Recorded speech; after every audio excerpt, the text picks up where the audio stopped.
అండి, welcome to ధృతి collections. నేను మీ వాసవి. ఈరోజు మంచి లంగావోనితో వచ్చేసామండి. మంచి ఏమంటారు వింటేజ్ లుక్లో కాంట్రాస్ట్ బోర్డర్ వచ్చి, బోర్డర్ కూడా స్కాలప్ బోర్డర్ వచ్చింది చూడండి. చాలా బాగుంది, బాగా కనిపిస్తుంది గ్రాండ్గా, హెవీగా. కలర్ కూడా చాలా బాగుందండి. మంచి ఆఫ్ వైట్ కలర్కి గోల్డ్ది వీవింగ్ డిజైన్, మొత్తం వీవింగ్ డిజైన్ వస్తుందండి.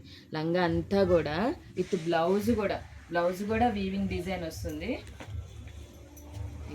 ఇది బ్లౌజ్ మొత్తం వీవింగ్ వచ్చి హ్యాండ్స్కి ఇట్లా బోర్డర్ వస్తుంది, బాగా కనిపిస్తుంది. క్లాత్ కూడా బాగుందండి. దీనికి కాంట్రాస్ట్ కలర్ది ఓనీ వస్తుంది విత్ వర్క్తో. ఓనీ కూడా 2.5 ఉంటుందండి. క్లాత్ కూడా చాలా బాగుంటుంది, జార్జెట్ మెటీరియల్లో మెత్తగా ఉంటుంది. ఇవి కలర్ అంటే సేమ్ ఉంటాయండి, అన్నీ ఇవే కలర్ అనమాట. ఎన్ని పీసెస్ కావాలంటే అన్ని పీసెస్ దొరుకుతాయి. ప్రైస్ వచ్చేసి 1480 అండి, ఓన్లీ 1480. ఈ వీడియో నచ్చితే లైక్ చేసి, షేర్ చేసి, ఫాలో చేయండి. ఏదైనా కలర్ కావాలంటే నా వాట్సాప్ నెంబర్కి డిఎం చేసేయండి. బాయ్.